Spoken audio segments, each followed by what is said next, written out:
Check 1 2 1 2.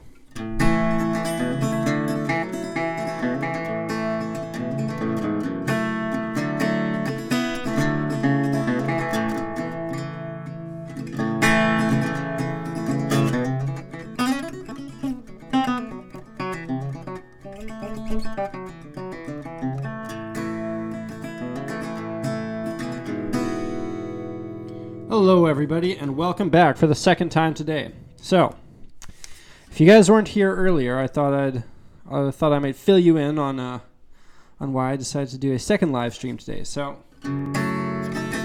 every week I want to do a live stream on Wednesdays. So, I decided earlier today I'd do my live stream, and it was pretty poor effort on my part. So, I thought maybe I would hop back on and give it another go.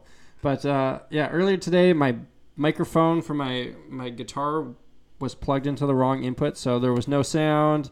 I was rushed. Wasn't the greatest of moods. So now I figured I'd swing by and give you guys a bit of a better effort, especially since everything was all set up, so why the heck not?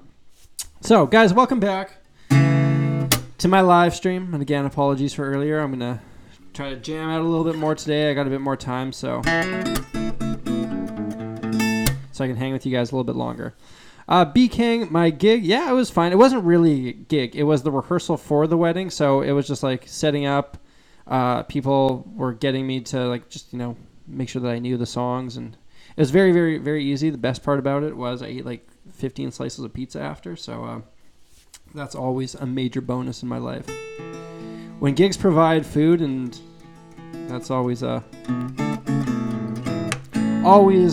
bonus. Everything sounded there, guys?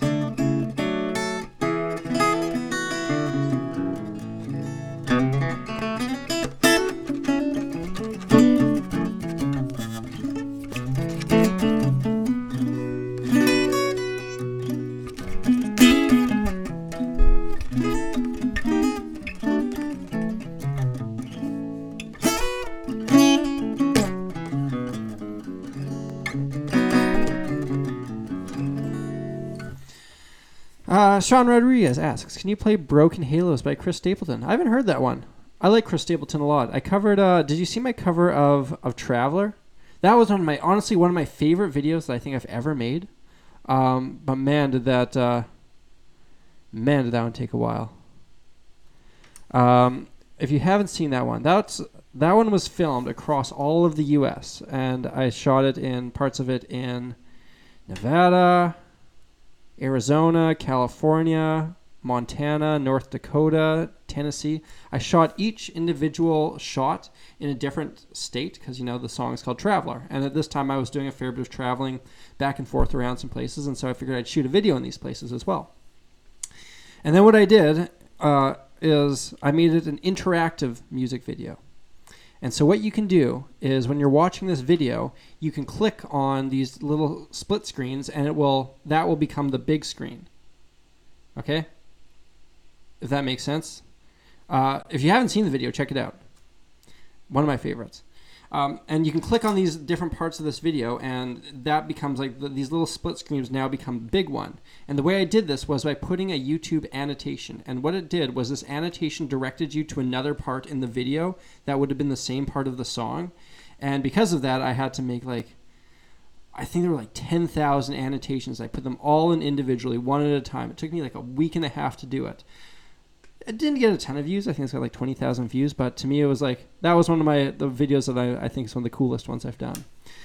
B. Kang says, do you think you're on your way to getting some sponsorships? I have had a number of sponsorships. If you've been watching, I've done one for Audio Blocks, one for Skillshare, and I'm doing something with Musician fairly soon, which I'm especially excited about. I think it's going to be one of those things where it's just I promise you guys are going to love it. I'm going to have a great time doing it. It's going to be working for Musician. It's going to be one of those things that is just a mutually beneficial experience for everyone, and I'm super excited to announce that. The details will be June 5th. There will be a chance to, I'll save the details, but it's going to be exciting. It's going to be really fun. Joseph Lucida says, I love Ron Paul. There is a gardening center in Winnipeg called Ron Paul Gardner.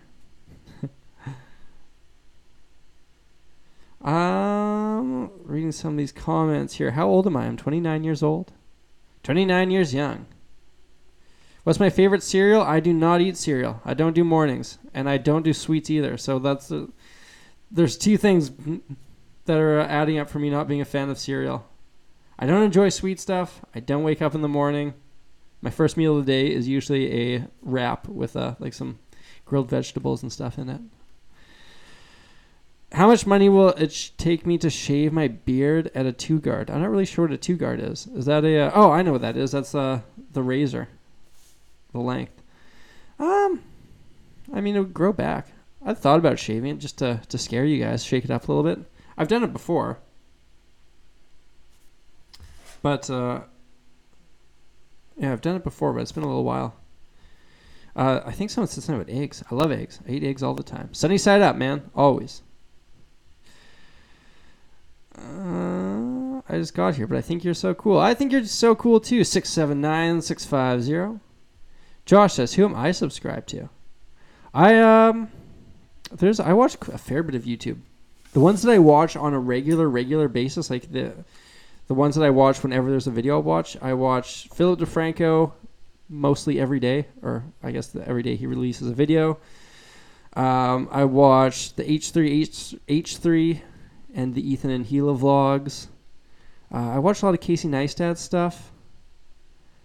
iDubbbz I also watch for my cheap laughs. And besides that, I watch some music guys too. I watch Andrew Huang's, and then I watch Rob Scallon stuff, but I usually like get behind a month, and then I'll watch video after video after video. I don't know. I'd have to look at my dashboard here. Who else do I watch? Oh, Boogie298. I met him once. Really nice guy. Mateus Asado. I watch his videos. I don't know. I got a lot of things in there. I like having like a big list and like seeing a ton of videos that I can always just go and watch. Do I like Undertones? I have watched some of his stuff. I should watch more.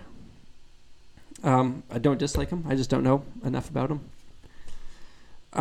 Josh Owens says, Samurai, where at in North Dakota were you? Just curious. All right, Josh Owens, I'm going to tell you a secret, but you can't tell anybody else. This one's just for you. I've driven through North Dakota a million times, but the video for Traveler, I didn't shoot it in North Dakota. I shot it in Manitoba. I shot it right near the border of North Dakota and Manitoba. I just cheated on that one because I figured I didn't want to drive across the border for the sake of being in North Dakota, and I thought just like the essence of that video is it makes more sense where it's like, okay, I'm traveling around the U.S. People will recognize North Dakota more so than if I put Manitoba in there. So I cheated on that one. Don't tell anyone. It's our secret. But I have driven through North Dakota quite a few times. Winnipeg is super close to Fargo, and then I've driven down there to Nashville and to various other places. Yopglow, I don't think I'm your dad. I sure hope not. I'd have a lot of back pay from years of not paying child support to you. Do I watch Davey 504 ever? Yes, I do watch him. Didn't he just make a video on fidget spinners? I saw that one pop up on my Facebook account.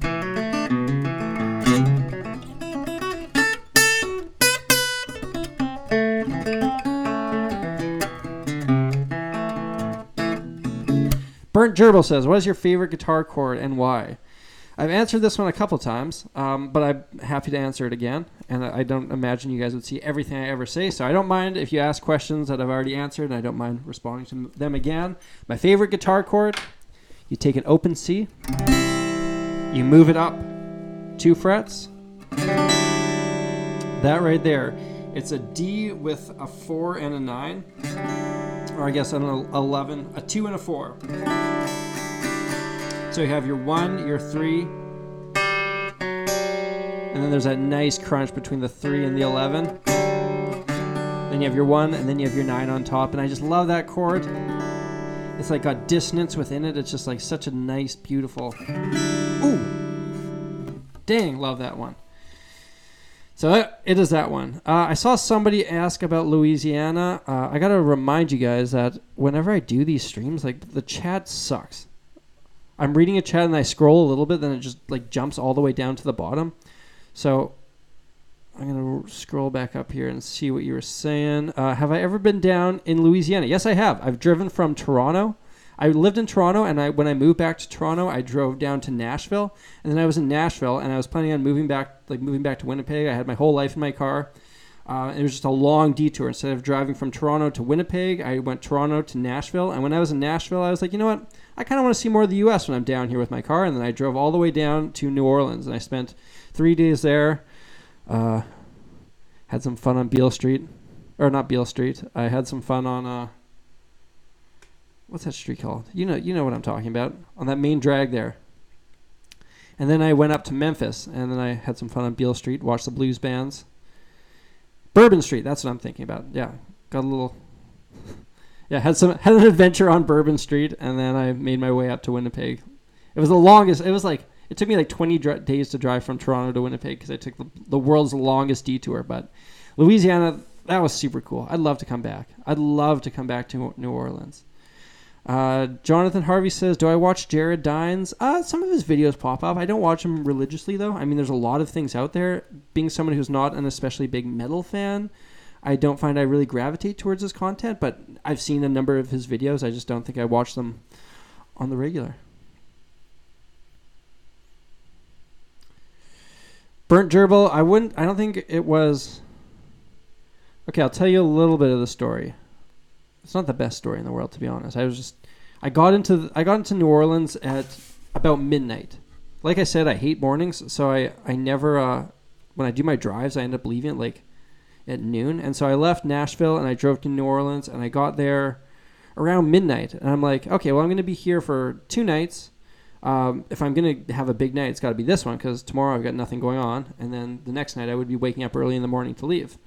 So I was like, okay, if I'm going to let loose a little bit, I'm going to do it tonight. And so I checked into my hotel, went to the concierge, and I asked her, what time did the bars close around here?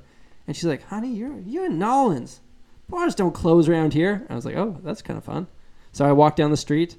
I went to this one bar, had a beer there. I was like, okay, this is fun. Then I walked to another one, had another beer. And I'm like, you know what? It's 12:30. I can't be drinking beer at this hour. I'm not going to be able to tie any sort of buzz on whatsoever. By the time I get going, it's going to be 5 o'clock in the morning. So I decided to get I think it was a double Jack on the rocks or something like that. And I don't know if it's a thing, but I feel like a double Jack or a double is... A New Orleans double is more than a double that most people are used to. So I had a bunch of those. Ended up getting just totally hammered. Made friends with this guy. Well, at first I made friends with him. He's this guy from Texas. He was from an oil field. And him and I got to chat at one of the bars. And we just were walking around. Seems like a pretty nice guy. Little did I know that halfway, later on in the night, he started to get really racist. And then I was like, okay, I gotta separate myself from this guy. And so I made friends with a really racist dude, and then he went into a bar, and I was like, oh yeah, I'll be in there in a second, and I just took off. And I don't really remember a bunch of it, but I do remember getting into a cab to get back to my hotel, and I was walking distance from my hotel. I think I was maybe within 300 meters of my hotel, and I was just too drunk to figure out where it was. And so I just got a cab. I was like, can you take me to the... I can't remember what it was, such and such hotel. And he's like, you know what, that's we can see that from here. So yeah, just take me there. And so he drove me down the street, gave him a little tip, and woke up the next morning with a raging hangover and ended up eating, I think it was crocodile gumbo or something, and then all was better. And then I went and checked out the jazz music and stuff. Anyway, New Orleans, fun place. I recommend, and I'd like to go back there and spend more than a couple days. So that's my... That was my time in New Orleans. It was a fun place. All right, I'm gonna scroll back up here and see if I can get caught up on some of these comments here. Can I play any of Rob Scallon's songs? I don't think I could off the top of my head. I'd have to spend some time learning them. Rob Scallon's style is just totally different from mine, and it's honestly he's playing a whole nother instrument. Man, that guy's got mad skills, the whole tapping thing, the 8-string thing. It's a whole nother world for me. I feel like it would be cool sometime to see our styles collide. And I've talked to Rob a bunch of times. Him and I have become acquaintances and friends over the years, and I'd like to spend more time with the guy. He's a cool guy, makes awesome music, and it's such a different approach from mine. I think it'd be cool to see see our styles clash if something natural ever came up. Chris says, have you ever just went to a public place and start playing guitar for the public? I busked one time. I was traveling around Australia. This was about 10 years ago, and I was in Brisbane, and I was running out of money, and I was like, okay, well, I'm just going to go busk. I got nothing to do today. And so I went and I played guitar in like a popular little strip there. I think I made like $20 over the course of an hour and a half. It wasn't great because like it was really loud, and I had this guitar, and this guitar doesn't project overly loud. So I didn't make like a ton of money, but eventually someone asked me to leave and said, you need a license to do this. And that was my one time I went busking. I don't think I'll ever do it again. Wade says, where's everybody from? I'm from South Africa. It's 5:15. Yeah, where are you guys from? I like hearing about where you guys are around the world. I'm in Winnipeg, Manitoba, middle of Canada. So, man, thanks for tuning in. It's a bit of a weird hour. It's 10:14 here. Reno, Nevada. I've never been to Reno. I've driven through Las Vegas, though. I've driven through Las Vegas on my way to Los Angeles. Stopped there for lunch in a mall, and that was my experience. Michigan. I've driven through Michigan. Northern Michigan is absolutely beautiful. I had no idea. I drove from Winnipeg to Toronto once, and like the lakes in northern Michigan are amazing. There's huge beaches, and it looks like you're on the ocean. It was so amazing. I drove there through there in the fall. The leaves were changing color. I was listening to the Game of Thrones Book 4 of A Song of Ice and Fire. I remember it very, very, very, very vividly. I think it's what Feast for Crows. Driving through northern Michigan, that was really cool. Marquette is where I stayed the night. Very nice place. South Dakota, I've driven through South Dakota as well. Hey, Jeff, my friend from Philly. Welcome. New Zealand. Minnesota, MN, yeah, Minnesota. Richmond, Virginia. I've never been through Virginia. I'd like to see more of the world. Eventually, when I take the Samurai Guitar Show on the road, I would absolutely love to come and play guitar for you guys in all of your hometowns and talk about music and all that. Okay, someone said something about my dream guitar. I can't remember the exact comment, but the guitar that I've wanted to own for years and years and years is a ES-295, a Gibson ES-295. It's a big hollow body. It's the Scotty Moore guitar. He was a guitar player for Elvis, and it's a big gold hollow body with a Bigsby on it. They made a reissue of it in like 95, 96. I've seen one once. Somebody brought it into my music store, and I was thinking about buying it, but she wasn't super keen on selling it. It was her dad's, and she was just kind of like getting it appraised or whatever. But that would be the one. If I ever see that guitar again in the wild, if I'm at a guitar store, wherever, and I see an ES-295, I am going to buy it, and then I'm going to make a video on it, and then it's going to be something that makes me very, very happy. Okay, just reading through these comments. What camera are you using? I'm just using the webcam in my MacBook. But for most of my recordings, or for everything I do, I use a Canon Rebel T3i. It's just like a base level DSLR. I think it costs about $300 for the body.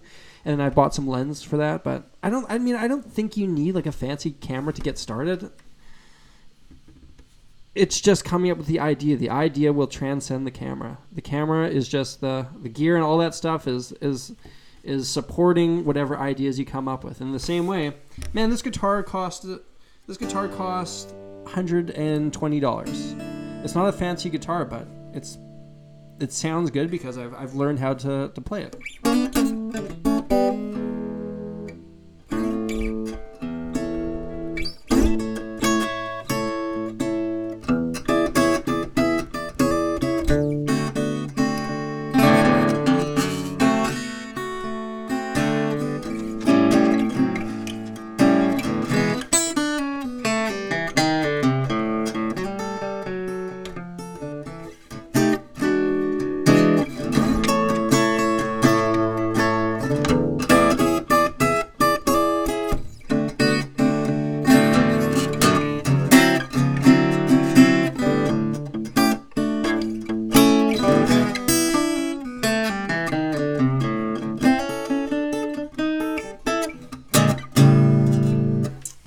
love this guitar.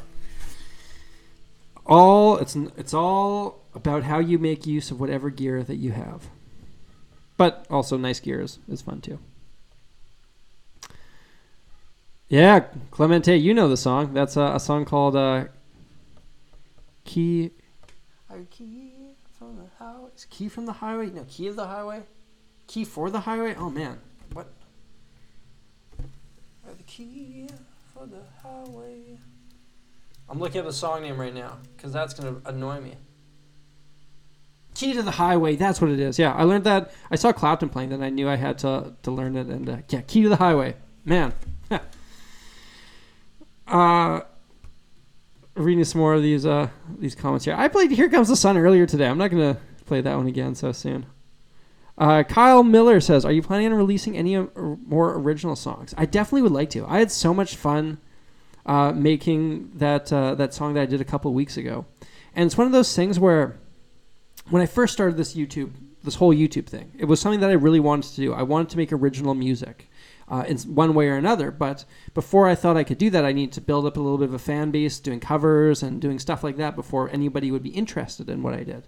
And so finally getting to the point where people were interested in my music and did enjoy it, it was really, really, really cool. And I definitely am going to do more of that in the future. In fact, when I'm done this stream, I'm probably going to work on a tune that I was working on last night. So yes, definitely there will be more original music.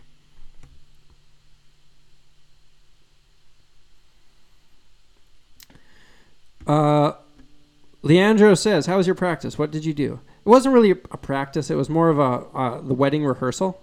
And so all I did is I played the guitar when I was meant to be playing the guitar. It lasted for like 30 minutes, and then we all ate pizza, and I ate a lot and probably ate too much. But you know what? You got to do it sometimes. What is life? Life is not worth living if every now and then you don't binge on things like pizza, but just don't do it too much. That's advice with Samurai Guitarist. Was somebody on here asking about tips for their prom or something? Where did I see that? Prom night story. Mine's tomorrow. Oh, Master H. Wilson. Oh, we were talking about your... No, we weren't talking about your prom earlier today. We were chatting earlier today. It's nice seeing some of you guys again. It's really cool. I recognize the usernames, and I try my best to remember you guys. I don't have a crazy prom night story. Mine was just like, I don't know. It was like a 3 or 4 day event, and it was all pretty chill, and it was fun, and I had a pretty good time. Yeah, nothing overly eventful. Sorry, man. Wish I could have told you a better one. If I could collab with any musician, who would it be?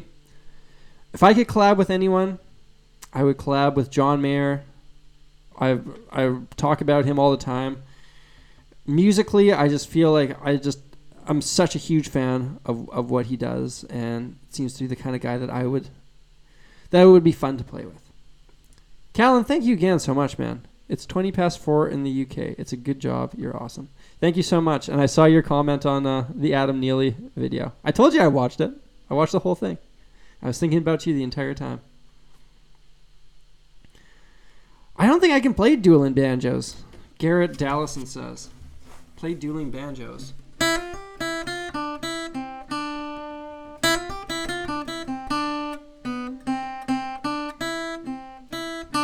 Something like that. However, there is a video where I did reference that melody once.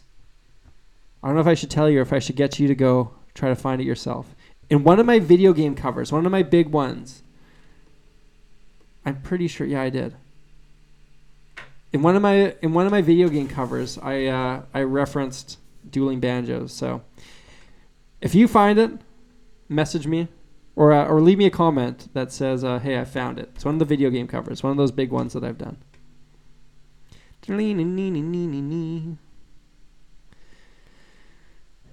Hey, Dennis.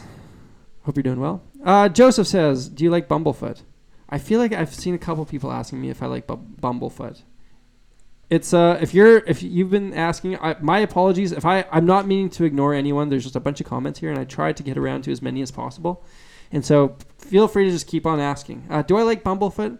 I don't really know a ton of his music. When I worked at Long McQuaid, or when I worked at the music store, there was a guy there who was a big Bumblefoot fan, and at this time he was like showing me some of that shreddy stuff, and I remember him showing me some really, really cool stuff, but I don't think it was ultimately for me. So I don't know. Maybe I'd have to listen to some more.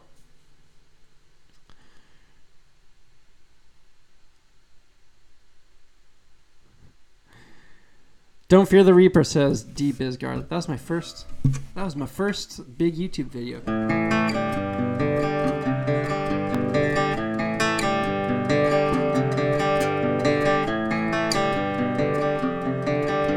Oh, you guys are gonna love this. Hang on.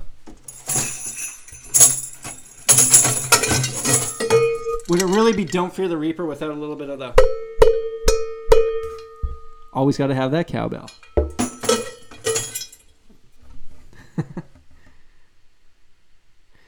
Sylph says, is there a genre you gained a new appreciation for or respect for over time? I would say like jazz was one, but that's kind of obvious. I always knew it was a really sophisticated music, and it just took me a while to learn how to appreciate it. I would say, and this one might seem a little counterintuitive, but to me, country music was one that I gained a respect, an appreciation for after a while. At first, I thought it was just garbage. I thought it was just absolute trash. But then I listened to it more and got more involved in it, and I was able to realize like what the cool aspects were of it and the things that made the music really interesting. So I would say, yeah, like country music, believe it or not. Joseph says, do I watch any political channels on YouTube? No, I don't think so. No, not really. Philip DeFranco every now and then talks about political stuff, and so does Boogie, but I wouldn't say they're political channels. I do listen to Dan Carlin's Common Sense as a podcast, though. So I do listen to his stuff. Love me some Dan Carlin. Curtis. I don't have any to show, my friend, unfortunately. Dubik is bro says, as the dude with all the gear, I have friends who want to record me all the time. Do you have any tips for getting them to be more prepared or recording before they waste my time? Yeah, charge them. Make them pay for it. Because if someone's paying for something, if somebody's paying for something, they're going to take it more seriously. If you're just doing it for free, they're never going to take you seriously. So if you just charge them, even if it's just like, I don't know, $20 an hour, say, hey, this is how much I charge to use my stuff.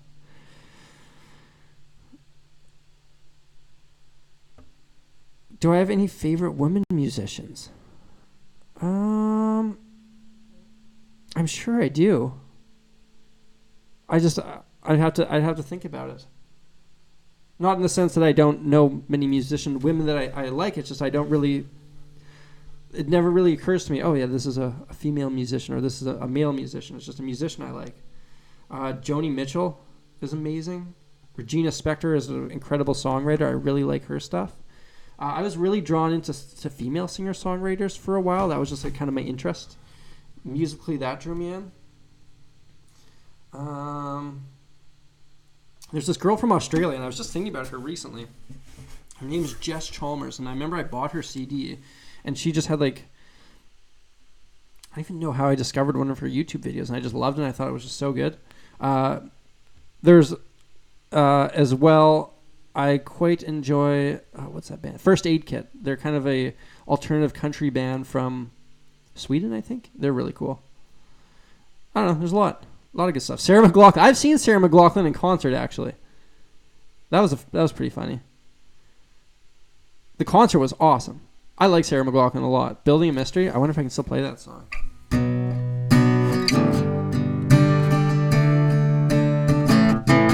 That's of course the Building a Mystery. We played that with one of my bands once. But she played the Winnipeg Arena, and me and my friends went to that show. Me and a couple of my friends. They were like the only males there. It was filled with just like women from age 30 to 60, I want to say, was the main demographic. And you know at rock concerts where everybody is smoking pot. You always smell pot. This was the only rock concert I've ever been to that I smelled perfume and not pot. It was a good show, though. Bert Gerbil asked if I like Orianthi. I don't really enjoy like shreddy type of guitar stuff, like instrumental guitar music. Steve Vai, I don't find myself listening to that a ton. I got a lot of respect for it, but it's not really for me. So I wouldn't say that she would be for me stylistically. Lord Dominicus says favorite metal band. So I don't know if you guys saw, but recently I made a video talking about metal, and I made one song where I tried to actually play metal, and I made another one where I jokingly said, okay, here are some facts about metal according to someone who knows nothing about metal. And at the end of that video, I said, hey guys, I don't know anything about metal, but I'm always keen on learning new things. So I got people to leave me comments about bands that they thought I should check out. And one that I really enjoyed was this band called Ghost. I don't think they're from the US. I think they're from somewhere in Europe, but I really, really enjoyed them. It's like, that was really cool. And aside from that, I like the older metal stuff too, if you even consider it metal now, like Sabbath and Ozzy and Iron Maiden. I enjoy those as well. Okay, I can scroll back up here and see if I can get... I've never realized how swole you are. Do you live, says Jay Fox. I do work out. Working out and fitness is an important part of my life, and I think it's one of those things where when I decided to become healthy and work out and decided to take my fitness seriously, I noticed that everything in my life started to improve. My relationship with music was better. I just felt better about life when I decided to take fitness and health a little bit more seriously. What's the story about my first guitar? Not an overly exciting one. My neighbor played some guitar, and he had an extra one, so I borrowed it from him to start taking guitar lessons before I bought my own. And it was I think it was called like a Nevada. It was a Strat copy, and it was so bad, I upgraded to a Squier Strat pack. So.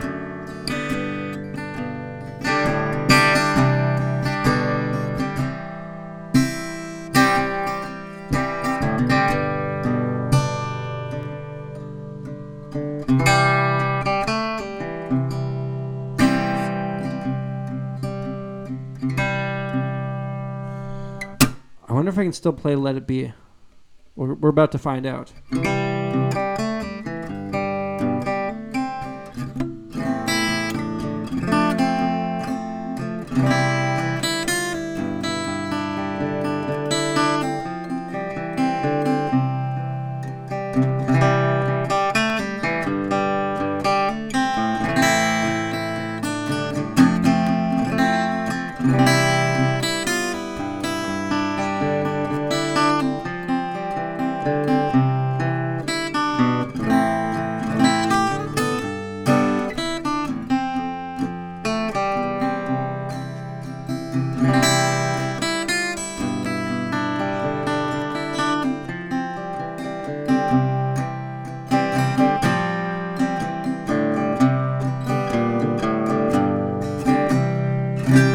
I remembered it.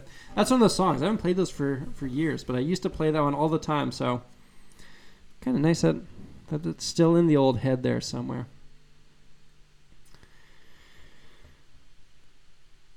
Bruno says, I'm all right before playing, but once I'm plugged in, I freak out. Are there any tips for stage insecurity? The more you do it, the less it's going to be, the less it's going to get to you. It's one of those things. It's like if you go on your first date ever, it's super nerve-wracking, but if you go on first dates a bunch, you just kind of get used to it. The best thing I can say is just make sure you're overly prepared so that you know that's not going to go wrong. You know the song so well you could play it in your sleep, and then just play live. And the more you do it, the more you're going to get used to it, and the less nerve-wracking it's going to be. The most nerve-wracking performance I ever had, I was playing my second-year jury, or maybe it was the first-year jury, for my music degree. And what it is you play jazz standards and for 10 of the best guitar players in Toronto, and they critique you. And they're sitting there, and they're just listening to hear what you're doing wrong.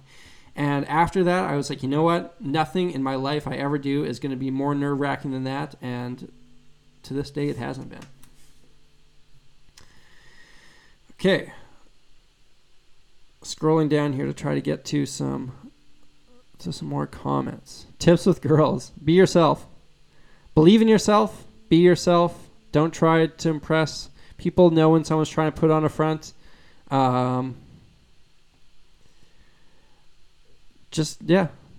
don't act like it's that winning somebody's heart is the most important thing in the world, I guess. Be yourself, believe in yourself, and you'll do fine.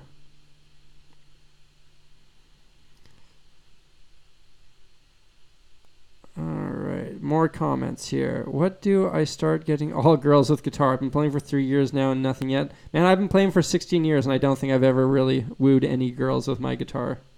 Maybe I have. But I don't think that's you gotta have other things going on in your life. It can't be just about the guitar. That's a great way to open the conversation. But you gotta be able to be a real person who enjoys chatting with people as well to woo the girls. Dragon Morgan says, I was asked to play some background music for an event in my school this Friday. Any suggestions of what I should play? Well, Friday's pretty close, so I would say play something you're familiar with. That way you don't have to try to learn a bunch of things in a couple of days. Can I play Smoke on the Water? Kind of. Do I play slap guitar? Not really. I learned Neon by John Mayer once, but I can't really remember how it goes. Danny says, Fender or Gibson? Depends on the situation. I have more Fenders than I have Gibsons. I've gravitated to them more, but I also love Gibsons. I've got my reverse flying V. I don't... Have I ever owned... Yeah, I owned a regular flying V at one point. I've just... I don't know. I just gravitated towards Fenders more. Master H. Wilson says, how can you dial in a good tone on a solid state amp? It's all in the fingers. Amps, guitars, they are the cherry on the cake. B.B. King played through a solid state amp, as far as I know. I believe he did. Lots of jazz guys play through a solid state amp. If you sound good and you practice, that's where it really matters. I learned this lesson when I was working in the guitar store, and there's a guy, he worked there with me. His name was Phil. And I remember he sat down with a Squier Strat Pack, which is like your entry-level guitar and amp, and he sounded like Jeff Beck. And that was when I was like, wow, I need to go practice. I need to stop buying gear. I need to focus on practicing. Bruno, yeah, it is beautiful. Me and you get it. Most people hate it. 9 out of 10 people hate it, but some of us really gravitate towards the reverse flying V. I think it's super cool. Nicholas says, have I ever heard of the band Chon? I have not. I should listen to more music. Active or passive pickups? In one of my Strats, I have active ones. I don't overly like them. I would go with passive ones most of the time. Jeremy, I don't think I could play any Radiohead or Beck. I've never been a huge fan of either of those two bands. I just, I don't think I could play any off the top of my head. Chris says, what age did you fully dedicate yourself to pursue music? It kind of happened in a bunch of different times. I would say, like, the moment I first heard guitar, or the moment I decided I wanted to play guitar, I was pretty committed from then on. At 13 years old, I was pretty much focused on being a guitar player for the rest of my life. I didn't really make it actively happen until years and years later. But I think when I first became really fully focused on it, like for real, was once I got back from Australia, which would have been 2006, 2007, and I decided that I'm going to figure out a way to do this as a career. And it became the kind of do or die time. Up until then, it was like, okay, I'd like to do guitar as a career. But then when I got back from Australia, it was like, okay, I'm back in the real world. How am I going to make this happen? And that's when I just focused on it really, really for real, I think. LaFloyd Fan Forever says, hey, Samurai, I just want to say thank you for making your content. You are truly inspiration to me and have helped me out a number of times. Thank you a lot.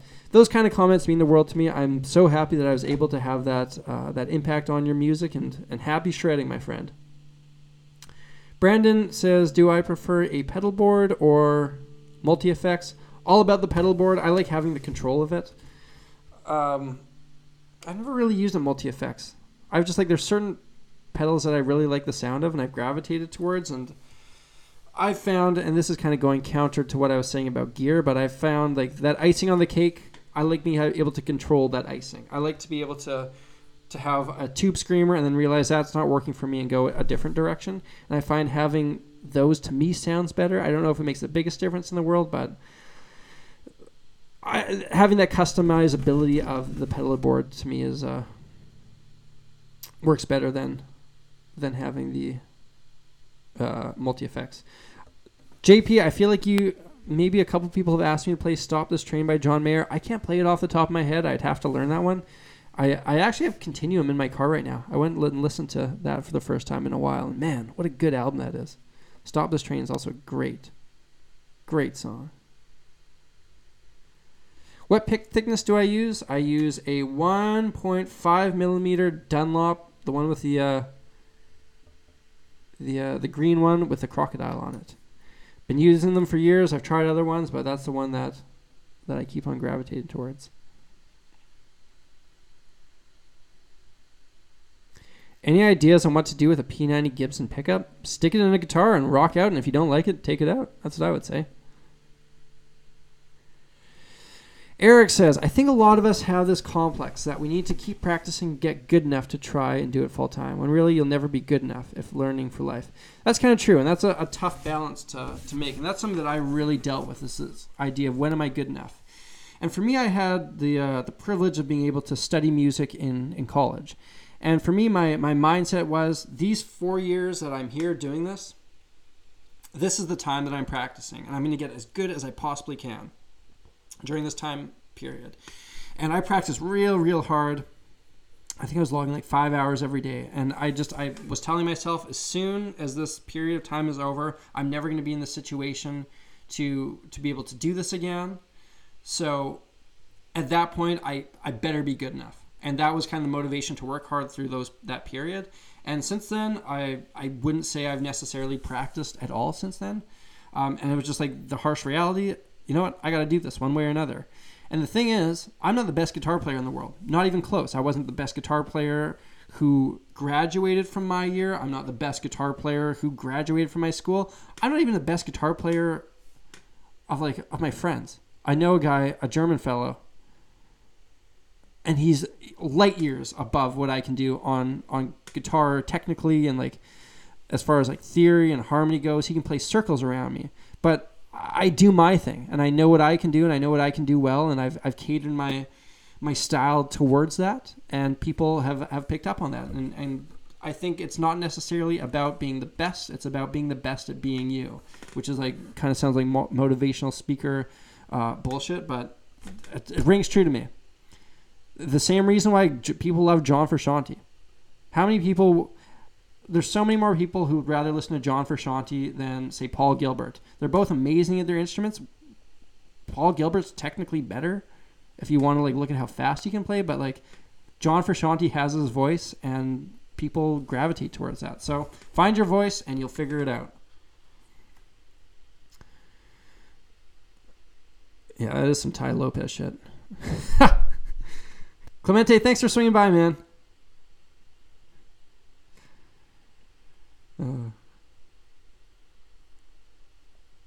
Dylan, thank you so much, Dylan. And thank you, Dylan's a friend of mine. Dylan has been around, or I guess Dylan, I'm talking to you as well, has been around since the early days. One of the first guys who followed me on Facebook or on Twitter. And I think my very first Patreon pledge ever came from the guy who just tossed $5 in the super chat. So, man, thank you so much, Dylan. It's great having people like you on board of the Samurai train. Yes, I am from Winnipeg. If somebody asked, I am from Canada. I don't know what the question was originally. I saw Red Hot Chili Peppers at the MTS Center too in Winnipeg, but this was in 2006 or 2007. It was a great show. I was loving it. Yeah, Dylan, I knew you were. I was pretty sure about that. Wet Sand, yeah, that's such a good song. Turn It Again, I think is my favorite one off Stadium Arcadian. How do we find our own voice? Here's how I did it. The answer to you is going to be different. The answer to everyone is going to be different. Here's what I did. I poured my heart and soul into a ton of different music. I learned from a ton of different genres, a ton of different musicians. If someone says, who's your favorite guitar player? Well, at one point it was Stevie Ray Vaughan. At one point it was John Scofield. At one point it was Joe Pass. At one point I was super into Frank Zappa. Other times it was Tony Rice, Brad Paisley. And then just like diving into all those things, they've kind of mixed together to make what I do now. And I think all those influences, you find what you like and you mix them up. You mix them up and mash them together to make whatever it is that you sound like. Yeah, Frusciante and Flea jamming is amazing. So I saw the Chili Peppers in Melbourne on their Stadium Arcadian tour, and they did this free show. They did this free show at the Melbourne, I don't know, like kind of the common area there, whatever you want to call it, like City Square, and that was pretty awesome. They were just like jamming out.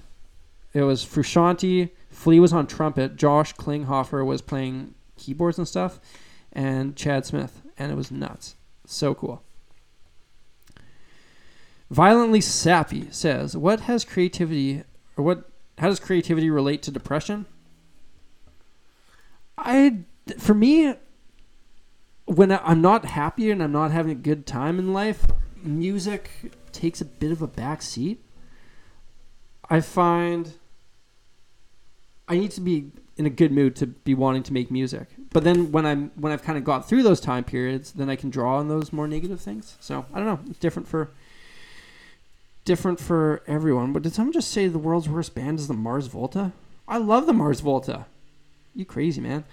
So I've had a Mars Volta they took me a bit to get into. When I first saw them, they were opening for the Chili Peppers, and it didn't sound very good. I think they were having some problems within the band. Omar and Cedric weren't getting along, and the show wasn't great. That was during the Bedlam and Goliath period. But then I saw them a couple years later after one of my friends really recommended them to me, and I saw them in Toronto at like the Sound Academy, and it was so good, so good. So I don't know. Maybe they're one of those bands you have to catch on a good period, but for the most part, I like them.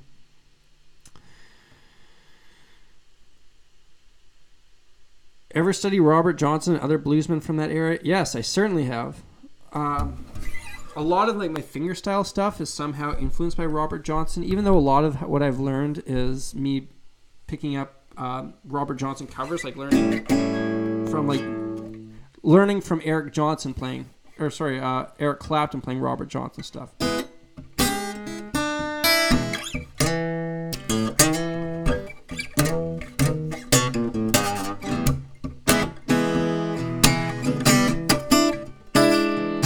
Like a lot of the turnarounds I play.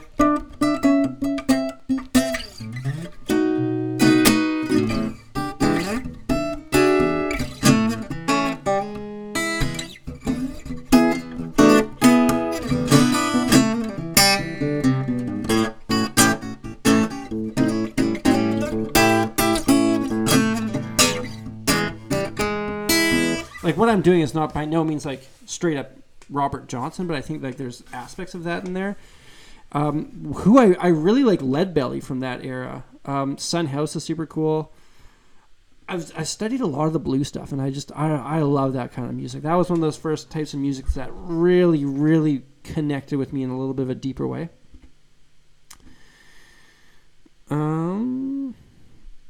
Gonna read a couple more comments here. Mars Volta and Steely Dan are sick. Agreed. What new genres do you think will begin to appear / old ones reappear?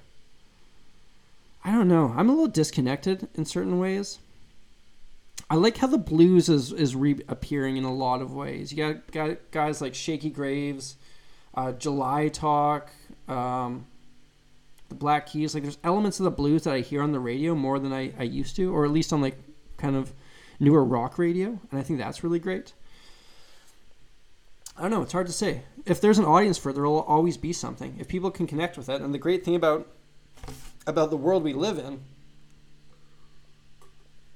is that music is so accessible. If I want to hear something, I can find it. I can find a community for it, and I think that's so cool and so amazing about the world we live in. Kevin says, where do I listen to your songs? My YouTube page, my friend. That's pretty much the place I release everything. As far as like original stuff I've done, I think at some point I maybe have mentioned it on YouTube, but like it's anything I've done, I've put it out through YouTube.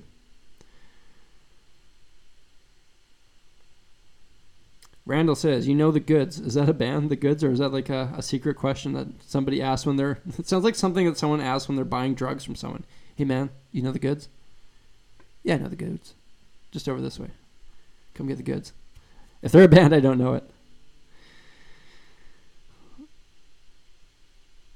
Waylon Wong says, "Do you actively seek out music from genres that you don't typically listen to?" I have before, not so much anymore. I'm kind of stuck in my ways. I don't actively pursue new music as much as I used to. If there's something that catches my ear, I will. But generally speaking, like the time I spend so much time on music. Music's my full-time job. If I'm not making YouTube videos, I'm doing something else music related, recording for someone, teaching guitar lessons. So back before I was doing music full-time, I used to then, when I wasn't working, I'd listen to music and be engaged in it. Now when I'm not doing music, I like to distance myself from it to give me like a sense of just balance, I guess, in life. So whenever I'm driving the car, that would be a time that I used to listen to a ton of music, whereas now I just would much rather listen to like a podcast or a sports game.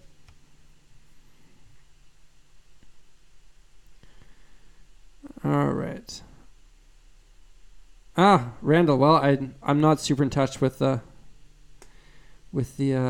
Winnipeg music scene, so that's my bad. Martin says, "Do you use drugs?" Joking. I do not. I'm pretty clean and at this point in my life. I'm 29 years old. It eventually became time to grow up a little bit, so I decided I'd rather spend my time on other things and other more productive things. Who's my favorite gear reviewer? I don't watch any gear reviewers, actually. I'm not, to be honest, like I used to be much more of a guitar nerd than I am now. I don't have a ton of interest in a lot of that side of things. I just like picking up my instrument and messing around with it now versus like trying to like learn about all the newest gear. Maybe I'll get back into it. When I worked at the music store, I was way more into gear just because I was surrounded by it all day long. Guitar is my drug. I think I have a somewhat addictive personality in the sense that, like, as soon as I'd say, like, to me, like, fitness has become kind of a bit of an addiction or a drug, if you will. I think that fulfills that part of that in me, and I feel like just like doing things that negatively affect that are not so much worthwhile anymore. What music store did I work at? I worked at Long McQuaid when it used to be on Stafford. Fall of Troy is cool. I haven't heard them for years, but that was one of the bands that a friend of mine introduced me to, and they're pretty cool. I actually smile a fair bit on this on my streams. I don't do it as much. I don't do it so much on my YouTube videos. I'm a little bit more serious, but on these streams I like to have some fun and whatnot. Do I know any bad jokes? Nope. Do you? What guitar strings do I use? D'Addario's. For my electrics, I use 10s on my Fenders, 11s on my Gibsons. Acoustics, I use the 12. I think they're 12 gauge. Hey, wait, didn't you ask that question earlier today? Someone said, "What is the story behind the one black pin on my in my bridge here?" For whatever reason, it's not an exciting story. Feel free to tune out right now. Now's the time to take a washroom break, go get some water, go crack another beer. For whatever reason, I had a bunch of backups of these, and then one day I was changing my strings, and the bridge pin fell somewhere, and I couldn't find it, and so I just stuck the extra in, and that was the black one, and that's it.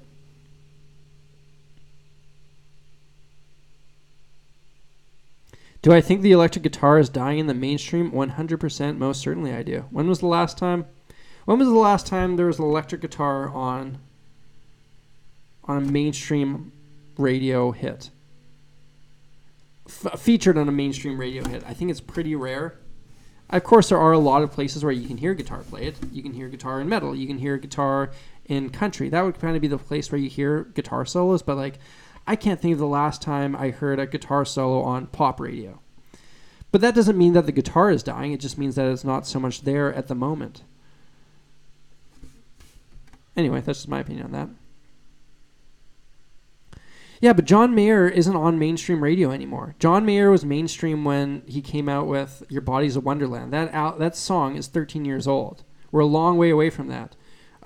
Maybe like Ed Sheeran, you do hear him playing guitar, but when do you hear him like featuring guitar? In Uptown Funk, same thing. It has guitars, like awesome guitar in it. But when does it feature guitar? In the same way, like think about the 80s when there were those insane guitar solos. Think about like what Slash was doing on guitar. Like pop hits had guitar solos in them. Now not so much, but that's okay, and I think that's just the natural evolution. James Young says, what do you think of the Humber School of Music? I went there and I had an extremely good experience with that. It was great for me. I don't think it's for everyone. I would encourage you, if you're thinking about going to music school, really, really, really do your research into what you're hoping to get out of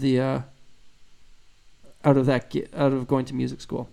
Yeah, John Mayer's Your Body's a Wonderland is 13 years old, at least. I think it came out 2003. I'm pretty certain. But like John Mayer's new stuff's not on the radio anymore. I don't think so. Maybe Love on the Weekend on radio. I think it was like on Adult or Alternative. There's no way it was on like in the top 40. He's kind of moved into like the easy listening world, I think. Which is, I don't know, that's fine. Up and Up by Coldplay and The Sound by 1975.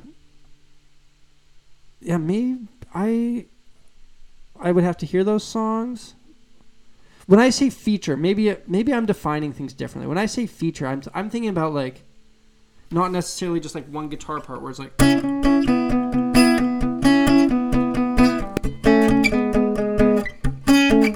I'm thinking more of the guy who's the guitar hero who's on stage, and it's like the guitar player and he's as big a part of that band as the next guy. John Frusciante is equal parts of the Red Hot Chili Peppers as Anthony Kiedis. And when I think of like the Red Hot Chili Peppers, like Californication was a massive song, and that had a guitar solo in it. I can't think of any massive songs that have guitar solos in it. I'm not totally in tune with everything that goes on. I could be wrong, but I just don't think I hear that quite as much. In mainstream music, you hear that in mainstream country music. And mainstream country music, that's one of the things that drew me in to that genre, is the fact that I could hear sweet guitar solos. I could hear Brad Paisley do an insanely cool guitar solo. Country music is chock full of guitar solos, and that was one of the things that drew me in. James says, am I a fan of The Who? Did I go to the concert at the MTS Center last May? I didn't go last May. I have seen The Who in concert at the MTS Center years ago. And yes, I am certainly a big fan.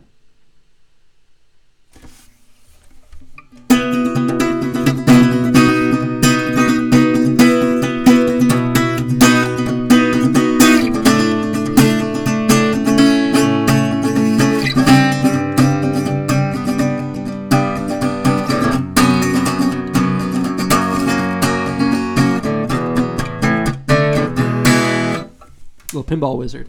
I covered that song. If you haven't seen that one, go check that out. I played it, and instead of playing with a drummer, I used a pinball machine to create the sounds. So check that one out.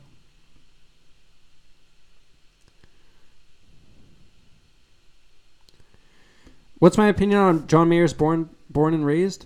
I listened to that one recently. There were songs I like off it. It wasn't my favorite John Mayer album, but I definitely didn't dislike it. I really like his new one, though. Yeah, Jack Valentino, you get it. How many times do you hear that Beat It solo today? Like that kind of solo. Who's the Eddie Van Halen who is performing on the big hits of today? I can't think of any. And I don't necessarily think it's a bad thing. It's just like that's the way that music evolves. Like what Taylor Swift mainstream song has a guitar solo in it? Some of her country stuff did, but the mainstream stuff doesn't. Like are there any solos on Katy Perry records? I know Ed Sheeran has a couple, but like I don't know that he did them. I wouldn't really consider him like the lead player, but I don't know. I could be wrong. But that's just the way it is. And you know what? The next big thing, guitar solos might come back. They might not. as long as there's kids out there who are watching people like me on YouTube, as long as there's kids listening to Stevie Ray Vaughan, there will be guitar players. KJ says, do a collab with Andrew Wong. I have done one, and you should check it out. Just Google Andrew Wong and Samurai Guitarist. But we should do another one. Yeah, I haven't heard Taylor, to respond to Christian, he says Taylor Swift is becoming irrelevant. I haven't heard a new Taylor Swift song for a while. Maybe she's just chilling out, taking some time off. I don't know. May B says, if you play one guitar for the rest of your life, would you play an acoustic or an electric? That's tough. I personally really enjoy the way that acoustics sound. Most of the time, I'd rather play an acoustic, but I find the electric guitar, that to me, I can make a living with an electric guitar more so than I think I could with an electric or with an acoustic. So I might go with electric for that question. What do I think of The Weeknd? Weeknd's really cool.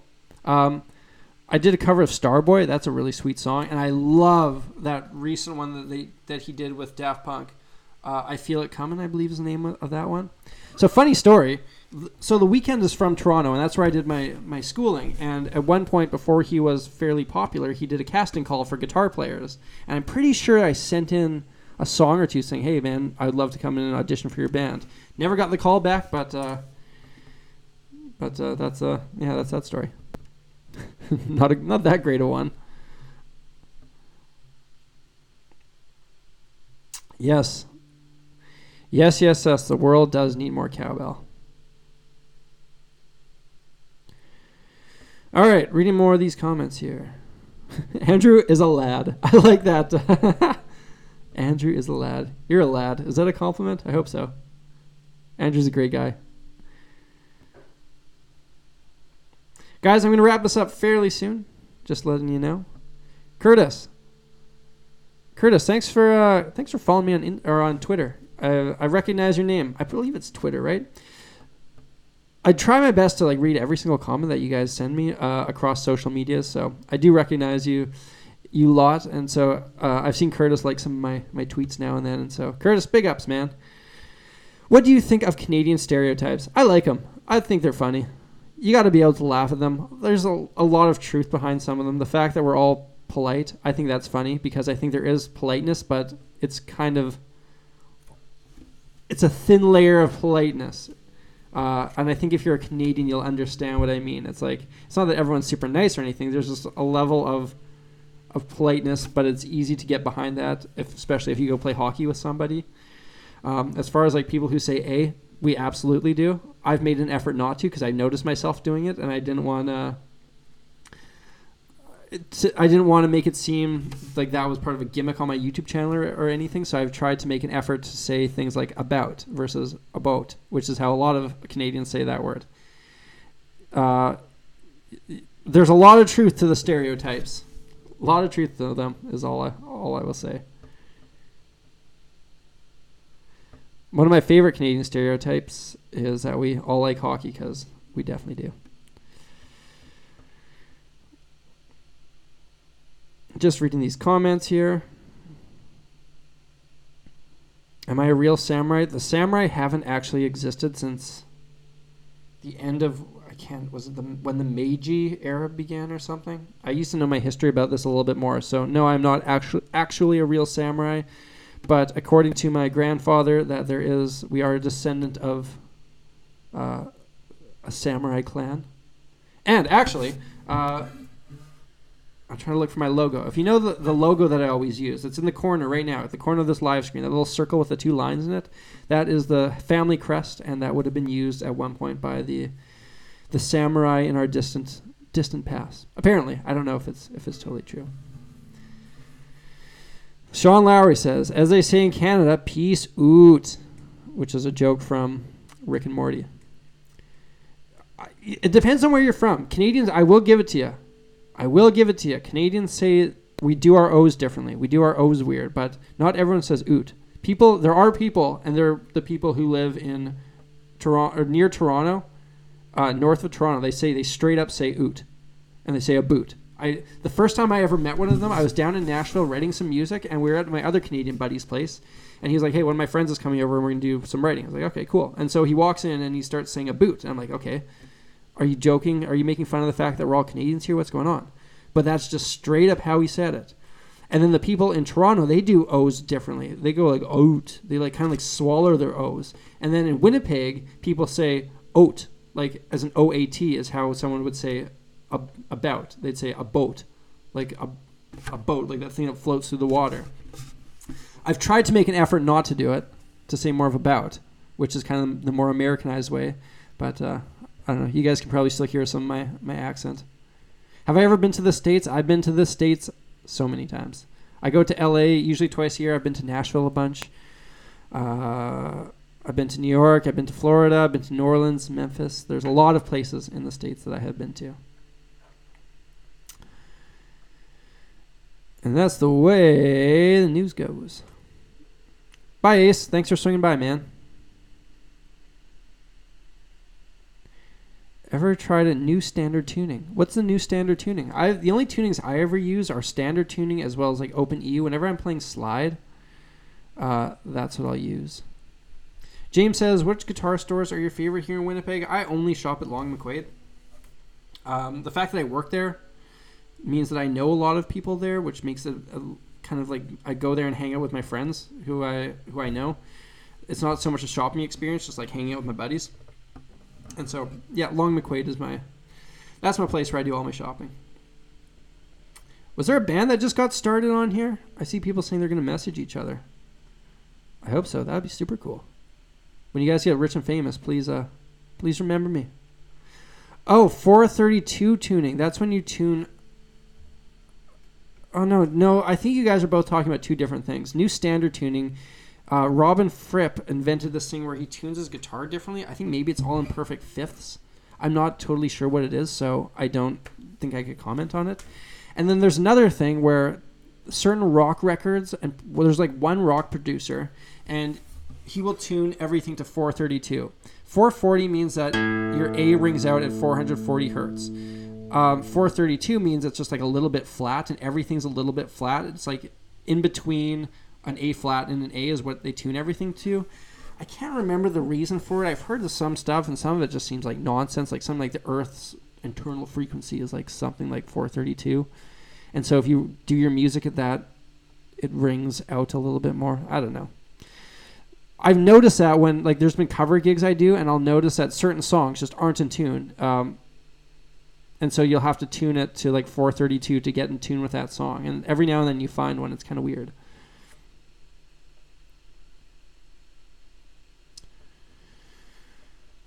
All right, guys, I'm going to wrap this up real soon. I feel like I got to do some recording. I got to get to work here. I wasn't planning on doing another stream tonight, but if you guys are here earlier, you know that my first stream today was pretty terrible. So I had to try to make it up, and I had my stuff set up, so I thought I'd do another stream tonight.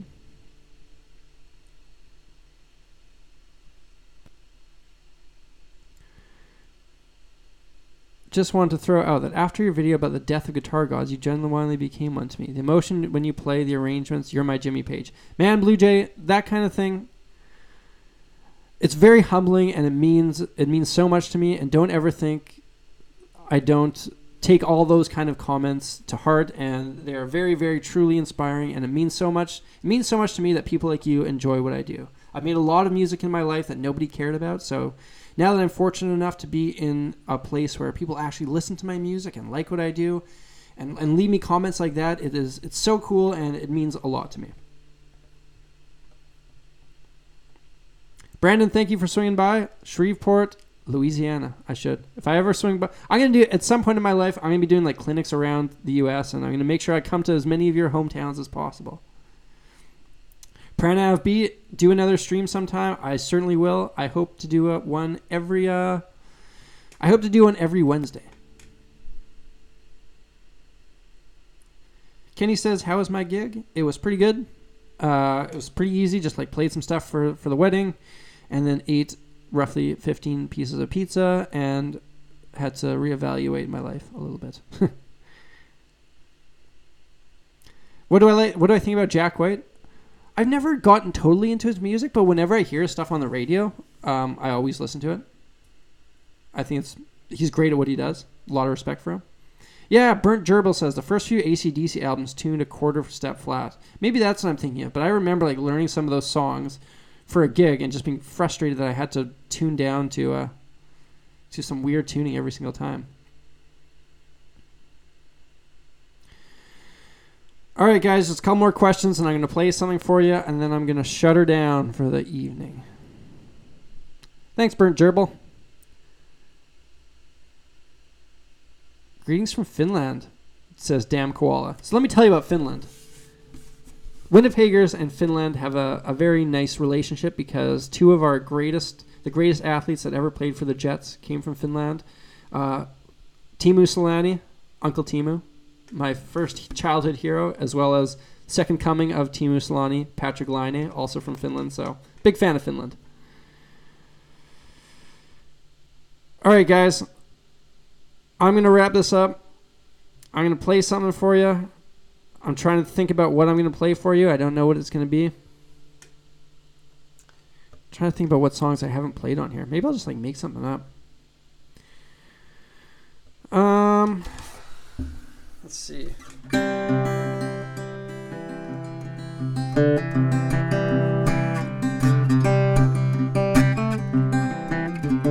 I'm just gonna play some blues. Let's do that, and then we'll call it a night. So, guys, thank you so much for watching. I'm Samurai Guitarist. I'm gonna play some blues for you. Call it a day. I'll be back doing another live stream in a week. I got a new video on Friday. It's gonna be a cool one. I'm super excited about this one actually, because I decided to do a video where I made a song using an alternate version of musical theory.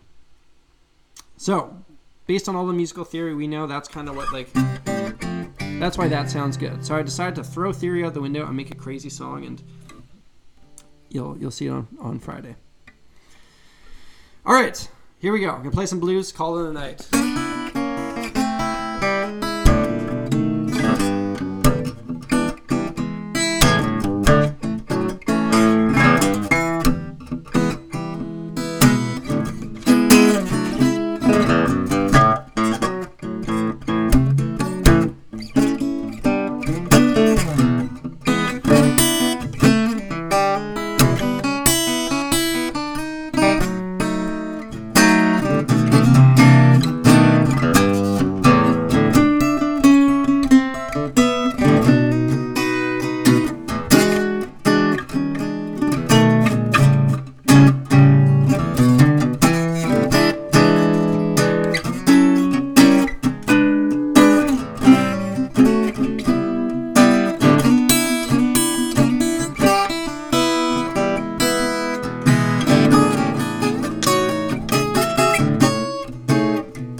Thank you all so much for stopping by. I'll see you guys again soon.